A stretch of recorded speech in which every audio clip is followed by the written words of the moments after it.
ഇന്നത്തെ തിരുവരങ്ങിലേക്ക് എല്ലാവർക്കും സ്വാഗതം.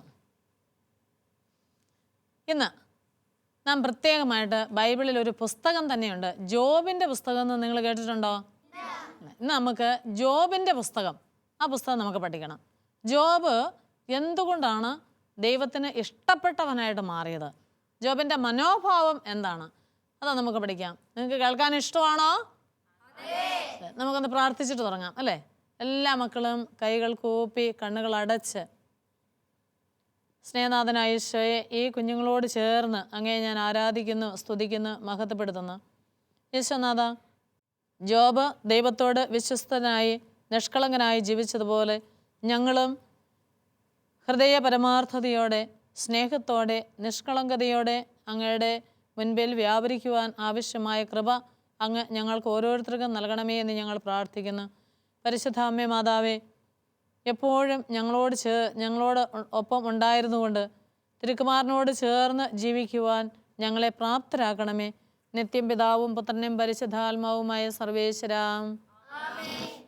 ജോബിൻ്റെ പുസ്തകത്തിലൂടെ നാം കടന്നു പോകുമ്പോൾ നമുക്ക് മനസ്സിലാക്കാൻ സാധിക്കുന്നത്, ജോബ് വളരെ സമ്പന്നനായ ഒരു മനുഷ്യനായിരുന്നു.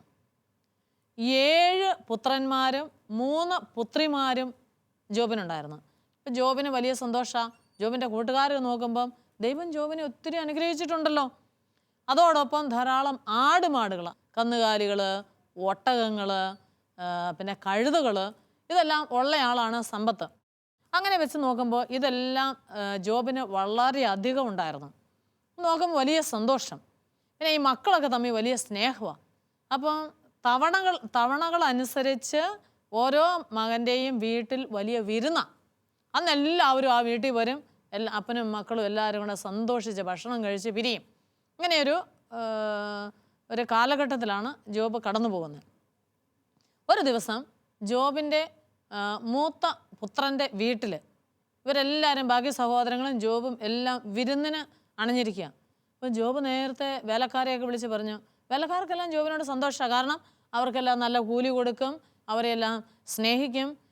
ദൈവത്തിൻ്റെ ഇഷ്ടം അനുസരിച്ചാണ് അവരോടും ജോലിക്കാരോടും ഭൃത്യന്മാരോടും ദാസന്മാരോടും ഒക്കെ ജോബ് പെരുമാറുന്നത്. അതുകൊണ്ട് അവർക്കും ജോബിനോട് വിശ്വസ്തതയുണ്ട്. അങ്ങനെ ഞാനിങ്ങനെ വീട്ടിൽ പോകും, എൻ്റെ മൂത്ത മകൻ്റെ വീട്ടിലാണ്, നിങ്ങൾ ഇവിടുത്തെ കാര്യങ്ങളെല്ലാം നോക്കി അന്വേഷിച്ചോണം എന്നൊക്കെ പറഞ്ഞ് ജോബ് യാത്രയായി. അപ്പോൾ ഈ സാത്താനൊരു കാര്യമുണ്ട്. എവിടെ സ്നേഹമുണ്ടോ അവിടെ സാത്താൻ ഞൊഴഞ്ഞു കയറും എന്നാണ് പറയുന്നത് അല്ലേ? സൂക്ഷിച്ചിരുന്നോണം. 2 പേര് തമ്മിൽ നല്ല സ്നേഹമാണ്, നല്ല അടുപ്പാണ്, അവിടെ സാത്താൻ വരും. ഈ സ്നേഹിതരെയൊക്കെ തമ്മിൽ അകറ്റാനാണ് എപ്പോഴും സാത്താൻ്റെ ശ്രമം. അപ്പം നമ്മൾ ജാഗ്രതയോടെ ഇരുന്നോണം. അയ്യോ, ഇത് സാത്താൻ്റെ കളിയാണല്ലോ, സ്നേഹിതരെ തമ്മിൽ അകറ്റുന്നത്. അങ്ങനെ ഓർത്ത് നമ്മളത് തിരിച്ചറിയണം. സാത്താൻ ഭൂമി മുഴുവൻ കറങ്ങി അടിച്ചിട്ട് കയറി വരിക. അപ്പം ദൈവം ചോദിച്ചു, സാത്താനോട് ചോദിച്ചു, സാത്താനെ, നീ എവിടുന്ന് വരുന്നു? ഞാൻ ഭൂമിയിൽ നിന്ന് വരുന്നു. അവിടെ നീ എൻ്റെ ദാസനായ ജോബിനെ കണ്ടില്ലേ? അവൻ ഇത്ര നിഷ്കളങ്കനും വിശ്വസ്തനുമായിട്ടല്ലേ ജീവിക്കുന്നത്? അവനെ നീ ദർശിച്ചോ? ഉടനെ സാത്താൻ പറഞ്ഞു, ദൈവമായ കർത്താവേ, അങ്ങ് ജോബിന് ധാരാളം സമ്പത്തും ആടുമാടുകളും മക്കളും എല്ലാം നൽകിയിട്ടുണ്ട്. പിന്നെ അവന് സന്തോഷമായിട്ട് സ്നേഹമായിട്ട് ദൈവത്തിൻ്റെ ഇഷ്ടപ്രകാരം ജീവിക്കുന്നതെന്ന് പറയുന്നതിന് എന്താ അർത്ഥം? അവൻ്റെ സമ്പത്തിലൊന്ന് കൈവച്ച് നോക്ക്, അപ്പോൾ അറിയാം വിവരം. ഓ, ദൈവം വിചാരിച്ചു സാത്താൻ അങ്ങനെയാണ് പറയണേ. ഒരു കാര്യം ചെയ്യുക, അവൻ്റെ വസ്തുവകകളെ മേലെല്ലാം നിനക്ക് ഞാൻ അധികാരം തന്നിരിക്കുന്നു, പക്ഷേ അവനെ മാത്രം സ്പർശിക്കരുത്. സാത്താൻ സമ്മതിച്ചു. അവൻ്റെ സമ്പത്ത് നഷ്ടപ്പെടുമ്പോൾ അവൻ ദൈവത്തെ ഉപേക്ഷിക്കും എന്നാണ് സാത്താൻ ദൈവത്തോട് പറയുന്നത്. ഇങ്ങനെ ഇവർ ജോബും കൂട്ടരെല്ലാവരും കൂടെ മൂത്ത മകൻ്റെ വീട്ടിൽ വിരുന്ന് കഴിച്ചുകൊണ്ടിരിക്കുക. ഈ സമയത്ത് സാത്താൻ്റെ പ്രവർത്തനം തുടങ്ങി. കഴുതയെ മേച്ചുകൊണ്ടിരുന്ന എല്ലാവരും വയലിൽ നിന്ന് ഓടി ജോബിൻ്റെ അടുക്കിലേക്ക് വന്ന് പറഞ്ഞു, യജമാനനെ, അങ്ങയുടെ കഴുതകൾ എല്ലാം നശിച്ചു പോയിരിക്കുന്നു. ആടുമാടുകളെ നോക്കിയിട്ടിരിക്കുന്നു. അവിടുന്ന് ഓടി വന്നു, യജമാനെ, അങ്ങയുടെ ആടുമാടുകളെല്ലാം നശിച്ചിരിക്കുന്നു. ബാക്കി മക്കളുണ്ടായിരുന്നവർ ഓടി വന്ന് പറഞ്ഞു, യജമാനെ, അങ്ങയുടെ മക്കളെല്ലാം നശിച്ചിരിക്കുന്നു. അപ്പോൾ ഒന്നിനു പുറകെ ഒന്നായിട്ട് എല്ലാ ദുരിതങ്ങളും ജോബിൻ്റെ അടുക്കിലേക്ക്, മോശമായ വാർത്തകൾ, സങ്കടകരമായ വിവരങ്ങളെല്ലാം ഓടിയെത്തുക. ജോബിന് എന്താണെന്ന് മനസ്സിലായില്ല. ബാക്കിയുള്ളവരെല്ലാം വീട്ടിൽ ഒരുമിച്ചിരിക്കുമ്പോൾ ആ വീട് ഉരുണ്ടിയാടി അവരെല്ലാം മരിച്ചിരിക്കുന്നു. മക്കളും നഷ്ടപ്പെട്ടു, സമ്പത്തുകളെല്ലാം നഷ്ടപ്പെട്ടു. ജോബ് വേഗം വേഷം മാറി ചാക്കൊടുത്ത് ദൈവത്തിൻ്റെ സന്നിധി സാഷ്ടാംഗം വീണ് കരഞ്ഞ് വിളിച്ചപേക്ഷിക്കുക. അപ്പം വീണ്ടും ജോബ് ആരുടെ അടുക്കിലേക്കാണ് തിരിഞ്ഞത്? ദൈവത്തിൻ്റെ സന്നിധിയിലേക്കാണ് തിരിഞ്ഞത്. ദൈവത്തോട് വിശ്വസ്തത നഷ്ടപ്പെടുത്താതെ ജോബ് ദൈവസ്നേഹത്തിൽ ബാക്കിയുള്ള എല്ലാം നഷ്ടപ്പോഴും നിൽക്കുന്നത് കണ്ടു. വീണ്ടും സാത്താൻ കറങ്ങി അടിച്ച് ഭൂമിയിൽ കൂടി എല്ലാം നോക്കി വീണ്ടും ദൈവസന്നിധി ചെന്നപ്പോൾ ദൈവം ചോദിച്ചു, സാത്താനെ, നീ ഭൂമിയിൽ കൂടെയൊക്കെ നോക്കിയപ്പോൾ എൻ്റെ ദാസൻ ജോബിനെ കണ്ടില്ലേ? അവന് നല്ല ആരോഗ്യമുണ്ടല്ലോ, അവന് യാതൊരു അസുഖവും ഇല്ലല്ലോ, പിന്നെ അവൻ ദൈവത്തെ സ്തുതിക്കുന്നതിനകത്ത് എന്താ അർത്ഥം ഇരിക്കുന്നത്? അവൻ്റെ ആരോഗ്യത്തിൽ കൈവെക്കുക, അന്നേരം കാണാം അവൻ ദൈവത്തെ ഉപേക്ഷിക്കുന്നത് കാണാം. സാത്താന് വീണ്ടും ദൈവം അനുവദിച്ചു, നീ ഒരു കാര്യം ചെയ്യുക, അവൻ്റെ ജീവനെ തുടരുത്, അവനെ ഞാൻ നിനക്ക് വിട്ടു തന്നിരിക്കുന്നു. പിറ്റേ ദിവസം മുതൽ ജോബിൻ്റെ ദേഹത്തെല്ലാം വ്രണങ്ങൾ വരാൻ തുടങ്ങി. ശരീരം മുഴുവന് അഴുകുന്നു, വ്രണങ്ങൾ വെക്കുന്നു, ദുർഗന്ധം വമിക്കുന്നു, പുഴുക്കളരിക്കുന്നു, ചൊറിയും തോറും ദശയും തൊലിയോടുകൂടി എല്ലാം പോരുന്നു. അവൻ ചുരുണ്ടിക്കൊണ്ടിരുന്നു എന്നാണ് പറയുന്നത്. അങ്ങനെ കൂട്ടുകാരെല്ലാം വന്ന് നോക്കി, ജോബേ നീ എന്താ പറയുന്നത്, നിനക്കിങ്ങനെ ഒരു കഷ്ടകാലം വന്നല്ലോ. അവൻ പറഞ്ഞു, ദൈവം തന്നു, ദൈവം എടുത്തു, ദൈവത്തിൻ്റെ നാമം വാഴ്ത്തപ്പെട്ടതാകട്ടെ. വീണ്ടും അടുത്ത കൂട്ടുകാർ വന്നു, നിനക്കിങ്ങനത്തെ ഒരു അവസ്ഥ വന്നല്ലോ, ഞങ്ങൾക്ക് വളരെ വേദനയുണ്ട്, വിഷമമുണ്ട്. എല്ലാവരും മൂക്ക് പൊത്തിയ ജോബിൻ്റെ അടുക്കൽ വരുന്നത്. അവൻ പറഞ്ഞു, ദൈവം തന്നു, ഈ ആരോഗ്യം ദൈവം തന്നു, മക്കളെ ദൈവം തന്നു, സമ്പത്ത് ദൈവം തന്നു, ദൈവം എടുത്തു, ദൈവത്തിൻ്റെ നാമം വാഴ്ത്തപ്പെട്ടതാകട്ടെ. അവസാനം ഭാര്യ വന്നു, ഭാര്യയ്ക്ക് അരിശം വന്നു. ഭാര്യ പറഞ്ഞു, നിങ്ങൾക്ക് ഇനിയെങ്കിലും ദൈവത്തെ ഒന്ന് ഉപേക്ഷിച്ചു കൂടെ? ഉണ്ടോ, സാത്താൻ ചോദിപ്പിക്കുക. ഇനിയെങ്കിലും നിങ്ങൾ ദൈവത്തെ ഒന്ന് ഉപേക്ഷിച്ചിട്ട് നീ നിൻ്റെ കാര്യം നോക്ക് എന്ന് പറഞ്ഞു. ജോബ് പറഞ്ഞു, നീ എന്തായി പറഞ്ഞത്? നല്ല കാലം വരുമ്പോൾ ദൈവത്തെ വിളിക്കാം, എന്തെങ്കിലും മോശമായ കാര്യവും ദൈവത്തെ ഉപേക്ഷിക്കുമോ? അതൊരിക്കലും ശരിയല്ല. ഞാൻ എൻ്റെ ദൈവത്തെ വിട്ട് എങ്ങോട്ടും പോകുകയല്ല. കൂട്ടുകാരെല്ലാം വന്നു ജോബിനെ ഉപദേശിച്ചു, നീ ദൈവത്തെ നിന്ദിക്ക്, ദൈവത്തെ ഉപേക്ഷിക്ക്, എന്നിട്ട് നീ അനുഗ്രഹം മേടിക്ക്. ജോബ് പറഞ്ഞു, ഇല്ല, ഒരിക്കലും ഞാനത് ചെയ്യില്ല. എൻ്റെ ജീവനുള്ളിടത്തോളം കാലം, ഞാൻ പാതാളത്തിലേക്ക് പോകുന്നത് വരെ ഞാൻ ദൈവത്തെ വിളിച്ചപേക്ഷിക്കും. ദൈവം തന്നു, ദൈവം എടുത്തു, അത് മാത്രമേ ജോബിന് എപ്പോഴും പറയാനുള്ളൂ. കൂട്ടുകാർ വന്നാലും ഭാര്യ വന്നാലും എല്ലാം. അങ്ങനെ വന്നപ്പം പിശാചിന് മനസ്സിലായി, സാത്താൻ മനസ്സിലായി, എത്ര വന്നാലും ജോബിനെ സാത്താൻ്റെ പിടിയിലാക്കാൻ പറ്റുകയില്ല. പാതാളത്തിലേക്ക് പോയാലും മരിച്ചാലും ദൈവത്തെ അപേക്ഷിക്കുന്ന കാര്യം ജോബിനുണ്ടോ? ഇല്ല. അപ്പം ദൈവത്തിന് വലിയ സന്തോഷമായി, സാത്താന് വലിയ നിരാശയായി. അങ്ങനെ സാത്താനും ദൈവവും തമ്മിലുള്ള സംസാരം അവസാനിപ്പിച്ചു. കാരണം സാത്താൻ എത്ര നോക്കിയാലും ജോബിനെ സാത്താൻ്റെ പിടിയിലാക്കാൻ പറ്റുകയില്ല.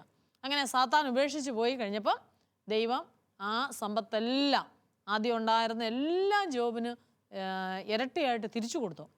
മക്കളും സമ്പത്തും എല്ലാം തിരിച്ചു കൊടുത്ത് വലിയ സന്തോഷമായി.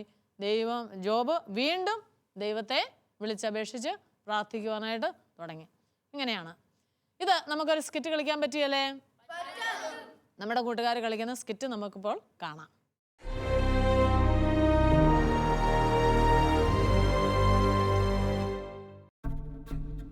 യജമാനനെ, അങ്ങനെ വിളിച്ചു. എന്റെ മൂത്ത മകന്റെ വീട്ടിൽ ഇന്ന് സൽക്കാരമാണ്. ഞാൻ സൽക്കാരത്തിന് പോവുകയാണ്. ഞാൻ വരാൻ താമസിക്കും. എല്ലാ കാര്യങ്ങളും നീ നോക്കി നടത്തണം. അങ്ങയുടെ ജോലിക്കാരും ദാസന്മാരും കാര്യസ്ഥന്മാരും എല്ലാം അവനവന്റെ ജോലി കൃത്യമായി ചെയ്യുന്നതാണ്. അവരെല്ലാവരും പരസ്പര സ്നേഹത്തിലുമാണ്. അങ്ങയോട് അവർക്കെല്ലാം വളരെ സ്നേഹവും ബഹുമാനവുമാണ്. അതുകൊണ്ട് മേൽനോട്ടക്കാരനായ എനിക്ക് ജോലി വളരെ എളുപ്പമാണ്. അത് ശരി. എന്റെ 7000 ആടുകളെയും 3000 ഒട്ടകങ്ങളെയും 500 ജോഡി കാളകളെയും 500 പെൺകഴുതുകളെയും നോക്കി നടത്തുന്ന നിനക്ക് കാര്യങ്ങൾ എളുപ്പമാണെന്നോ? കൊള്ളാമല്ലോ നീ. നിന്റെ ഒരു തമാശ. യജമാനനെ, അങ്ങയുടെ എണ്ണമറ്റ ദാസന്മാർ പറയുന്നു അങ്ങ് നീതിമാനും നിഷ്കളങ്കനുമാണെന്ന്. തിന്മ പ്രവർത്തിക്കാത്തത് കൊണ്ട് ദൈവം അങ്ങയെ പൗരസ്ത്യ ദേശത്തെ സമ്പന്നനാക്കിയിരിക്കുന്നുവെന്നും. എടോ, എന്റെ ഏറ്റവും വലിയ സമ്പത്ത് എന്റെ 7 പുത്രന്മാരും 3 പുത്രിമാരുമാണെന്ന് തനിക്കറിയാമല്ലോ. അത് പിന്നെ പറയാനുണ്ടോ? അങ്ങയുടെ പുത്രന്മാർ തവണ വെച്ച് നിശ്ചിത ദിവസങ്ങളിൽ തങ്ങളുടെ വീടുകളിൽ വിരുന്ന് സൽക്കാരങ്ങൾ നടത്തുകയും തങ്ങളുടെ 3 സഹോദരിമാരെയും അതിന് ക്ഷണിക്കുക പതിവല്ലേ? അങ്ങയുടെ മക്കൾ തമ്മിലുള്ള ഈ സ്നേഹം നാട്ടിലെല്ലാവർക്കും അറിയാവുന്നതുമല്ലേ? എടോ, സൽക്കാര ദിനങ്ങൾ കഴിയുമ്പോൾ എന്റെ പുത്രന്മാർ പാപം ചെയ്ത് ദൈവത്തിന്റെ അപ്രീതിക്ക് പാത്രമാകും എന്ന് ഭയന്ന് അവരെ എല്ലാ ദിവസവും വിളിച്ചു വരുത്തി ശുദ്ധീകരിക്കുകയും ഓരോ പുത്രനും വേണ്ടി എല്ലാ ദിവസവും അതിരാവിലെ ഉണർന്ന് ദഹനബലി അർപ്പിക്കുകയും ചെയ്യും. അങ്ങയുടെ ദൈവഭയം എനിക്ക് നന്നായി അറിയാവുന്നതാണ്. എങ്കിൽ ഞാൻ പോവുകയാണ്. ജോലിക്കാരെ വിഷമിപ്പിക്കരുത്. എന്തെങ്കിലും വിഷമമുണ്ടായാൽ സഹായിക്കാൻ മടിക്കുകയും അരുത്. ശരി യജമാനനെ.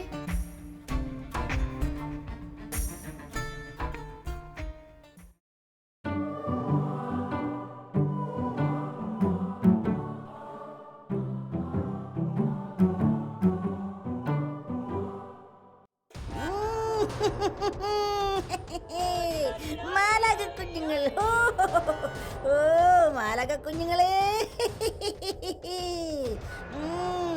ദൈവത്തിന് വേണ്ടി കീർത്തനങ്ങൾ പാടുന്ന മാലാഖകളെ, കൊള്ളാം കൊള്ളാം. സാത്താനെ, നീ എവിടെ നിന്ന് വരുന്നു? ഞാൻ ഭൂമിയിലാകെ ചുറ്റി സഞ്ചരിച്ചു വരികയാ. എന്റെ ദാസനായ ജോബിനെ ശ്രദ്ധിച്ചോ? അവനെ പോലെ സത്യസന്ധനും നിഷ്കളങ്കനും ദൈവത്തെ ഭയപ്പെടുന്നവനും തിന്മയിൽ നിന്ന് അകന്ന് ജീവിക്കുന്നവനുമായി ഭൂമുഖത്ത് ആരെങ്കിലുമുണ്ടോ? ഓ, ജോബ് ദൈവത്തെ ഭയപ്പെടുന്നത് വെറുതെയാണോ? അങ്ങ് അവന് അവന്റെ ഭവനത്തിനും സമ്പത്തിനും ചുറ്റും വേലി കെട്ടി സുരക്ഷിതത്വം നൽകിയിരിക്കുകയല്ലേ? അവന്റെ പ്രവൃത്തികളെ അങ്ങ് അനുഗ്രഹിച്ചു. അവന്റെ സമ്പത്ത് വർദ്ധിപ്പിക്കുകയും ചെയ്തു. അവന്റെ സമ്പത്തിന്റെ മേൽ കൈവച്ചാൽ അവൻ അങ്ങയെ ദൂഷിപ്പിക്കുന്നത് കാണാം. ഓ, കാണാം കാണാം കാണാം. അവനുള്ള സകലത്തിന്റെയും മേൽ ഞാൻ നിനക്ക് അധികാരം നൽകുന്നു. എന്നാൽ അവനെ മാത്രം ഉപദ്രവിക്കരുത്.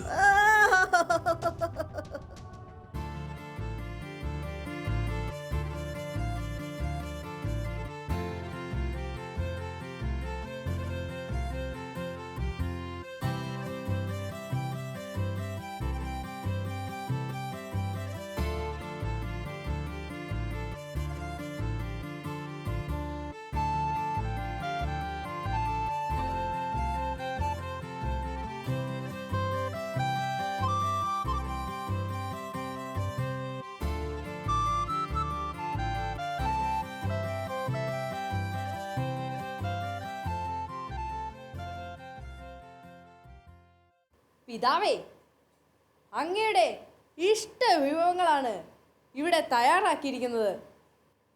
നല്ല കാര്യം, എല്ലാവരും അത് ആസ്വദിക്കട്ടെ. അതാ നോക്കൂ, മേൽത്തരം വീഞ്ഞ്. അതൊന്ന് രുചിച്ചു നോക്കി അഭിപ്രായം പറയൂ.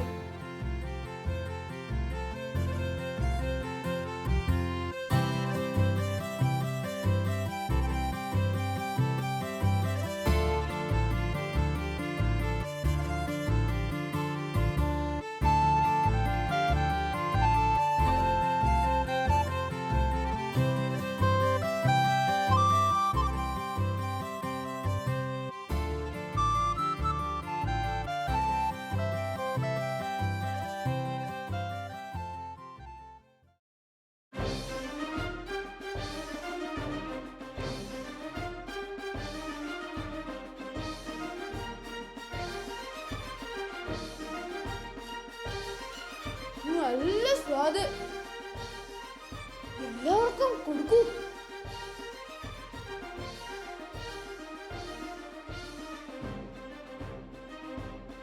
പിതാവേ, അങ്ങയുടെ മൂത്ത പുത്രനായ എൻ്റെ ഈ ഭവനം നിങ്ങളുടെ ഭവനമാണ്.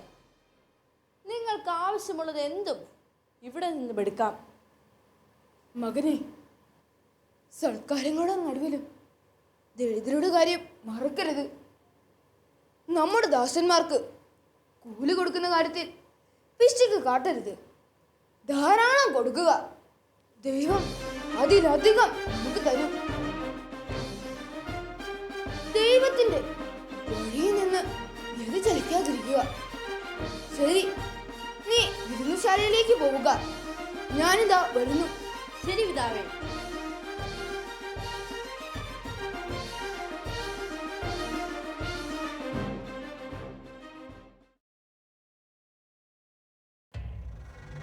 യജമാനേ, ഞങ്ങൾ ആടുകളെ മേയ്ക്കുകയായിരുന്നു. കഴുതകൾ സമീപത്ത് തന്നെ മേയുകയായിരുന്നു. പെട്ടെന്ന് ഷേബക്കാർ വന്ന് വേലക്കാരെ വളരെ ഇരയാക്കി അവയെ അപഹരിച്ചു കൊണ്ടുപോയി. ഇത് പറയുവാൻ ഞാൻ മാത്രമേ അവശേഷിച്ചുള്ളൂ. യജമാനനെ, ദൈവത്തിന്റെ അഗ്നി ആകാശത്ത് നിന്ന് ഇറങ്ങി വന്ന് നമ്മുടെ ആടുമാടുകളെയും ദാസന്മാരെയും എല്ലാവരെയും ദഹിപ്പിച്ചു കളഞ്ഞു. ഈ വിവരം പറയാൻ ഞാൻ മാത്രം അവശേഷിച്ചു.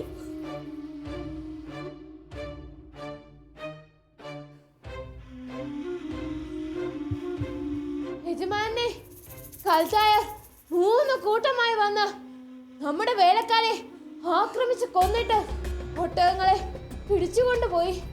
ഇത് അറിയിക്കാൻ ഞാൻ മാത്രമേ അവശേഷിച്ചുള്ളൂ. ദൈവമേ, നിന്റെ പുത്രിമാരും തങ്ങളുടെ ജ്യേഷ്ഠ സഹോദരന്റെ വീട്ടിൽ സൽക്കാരത്തിൽ മുരുകിയിരിക്കുകയായിരുന്നു. പെട്ടെന്ന് മരുഭൂമിയിൽ നിന്ന് വീശിയ കൊടുങ്കാറ്റ് വീടിന്റെ 4 മൂലയ്ക്കും അടിച്ചു. അത് തകർന്നു വീണു. അവർ മരിച്ചുപോയി. ഈ വാർത്ത അറിയിക്കാൻ ഞാൻ മാത്രം അവശേഷിച്ചു.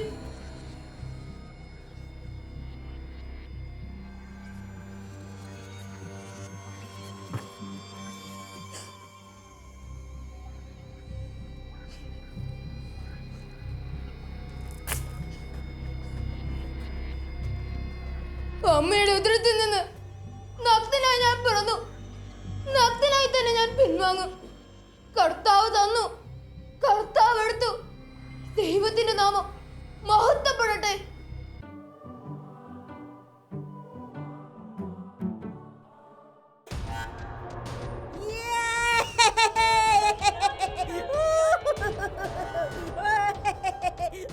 കുഞ്ഞുങ്ങളെ, കുഞ്ഞുങ്ങളെ,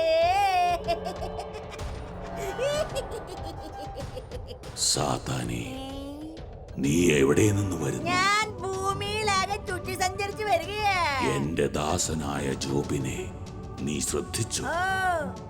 അവനെ പോലെ നിഷ്കളങ്കനും നീതിനിഷ്ഠനും തിന്മയിൽ നിന്ന് അകന്ന് ജീവിക്കുന്നവനുമായി മറ്റാരെങ്കിലും ഭൂമുഖത്തുണ്ടോ? അകാരണമായി അവനെ നശിപ്പിക്കാൻ നീ എന്നെ സമ്മതിപ്പിച്ചെങ്കിലും അവന്റെ വിശ്വസ്തത അചഞ്ചലമായി നിൽക്കുന്നു. ചർമ്മത്തിന് പകരം ചർമ്മം. ജീവന് വേണ്ടി തനിക്കുള്ളതെന്തും മനുഷ്യൻ ഉപേക്ഷിക്കും. അങ്ങ് അവന്റെ അസ്ഥിയിലും മാംസത്തിലും കൈവയ്ക്കൂ. അപ്പോൾ അവൻ അങ്ങയെ ദുഷിക്കും. ഉറപ്പ് തരുന്നു, അങ്ങ് അവന്റെ അസ്ഥിയിലും മാംസത്തിലും കൈവച്ചാൽ അവൻ അങ്ങയെ ദുഷിക്കും. ഉറപ്പ്. അങ്ങയെ ദുഷിക്കുമെന്ന് ഉറപ്പ്. ഇതാ, അവനെ നിനക്ക് വിട്ടുതരുന്നു. അവന്റെ ജീവനിൽ മാത്രം കൈവയ്ക്കരുത്.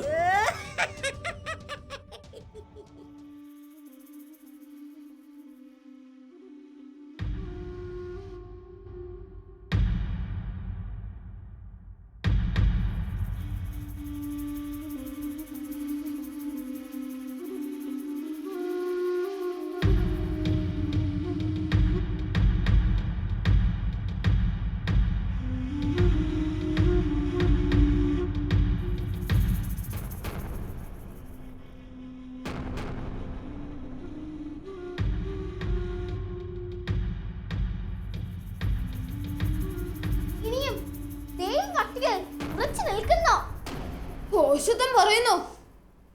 ദൈവകരങ്ങളിൽ നിന്ന് നന്മ സ്വീകരിച്ച നാം തിന്മ സ്വീകരിക്കാൻ മടിക്കുകയോ? ഈ കാര്യങ്ങളിലൊന്നും ഞാൻ നാവ് കൊണ്ട് പാപം ചെയ്യില്ല. ദൈവത്തെ ശപിച്ച് പോയി മരിക്കുക.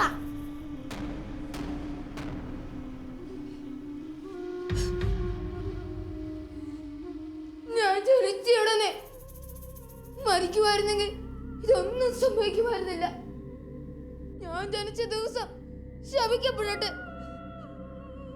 ഞാൻ ജനിച്ച ഉടനെ മരിക്കാത്തതെന്ത്? ഒരാൺകൂട്ടി രൂപം ധരിച്ചു എന്ന് പറഞ്ഞ രാത്രി ശപിക്കപ്പെടട്ടെ. അതിന്റെ മേൽ പ്രകാശം ചൊരിയാതിരിക്കട്ടെ. ആ ദിവസം അന്ധകാരവൃതമാകട്ടെ. ആ ദിവസത്തെ ദൈവം വിസ്മരിക്കട്ടെ. അമ്മയുടെ ഉദരത്തിൽ നിന്ന് പുറത്തു വന്നപ്പോൾ തന്നെ ഞാൻ മരിക്കാത്തതെന്ത്? എന്തിനെന്നെ എന്റെ അമ്മ ഓമനിച്ച് വളർത്തി? എന്തിനെന്നെ പാലൂട്ടി വളർത്തി? ഞാൻ എത്രയാണെങ്കിൽ ശാന്തി അനുഭവിക്കുമായിരുന്നല്ലോ.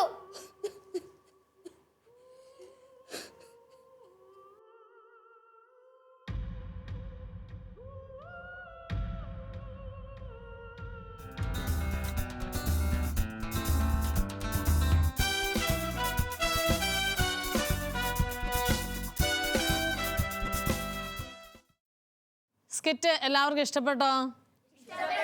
നന്നായിട്ട് കുട്ടികൾ കളിച്ചല്ലേ? അപ്പം നോക്കിയേ, ജോബ് ദൈവത്തോട് വിശ്വസ്തത, അത് സുഖത്തിൽ മാത്രമല്ല. ജോബ് നോക്കിയേ, സമ്പത്തിലും വേദനയിലും ദുരിതത്തിലും എല്ലാം ദൈവത്തോട് എപ്പോഴും പ്രാർത്ഥിച്ച് വിശ്വസ്തയോടെ ഇരുന്നു. ജോബ് പറഞ്ഞുകൊണ്ടിരുന്ന ഒരു കാര്യമാണ്, ദൈവം തന്നു ദൈവം തന്നു ദൈവം എടുത്തു. കണ്ടോ, എല്ലാം ദൈവമാണ് തരുന്നത്. ഈ ഒരു ബോധ്യം നമുക്കുണ്ടാകണം. നിങ്ങൾക്കെല്ലാം ഇപ്പം നല്ല ആരോഗ്യമുണ്ട്, ശരിയല്ലേ? നല്ല സൗന്ദര്യമുണ്ട്, അല്ലേ? നിങ്ങൾക്ക് നല്ല മാതാപിതാക്കന്മാരുണ്ട്, അല്ലേ? നല്ല സഹോദരങ്ങളുണ്ട്, ആവശ്യത്തിന് സമ്പത്തുണ്ട്. ഇതെല്ലാം ആര് തന്നതാ? ഈ ബോധ്യം ശരിക്കും ഉണ്ടോ?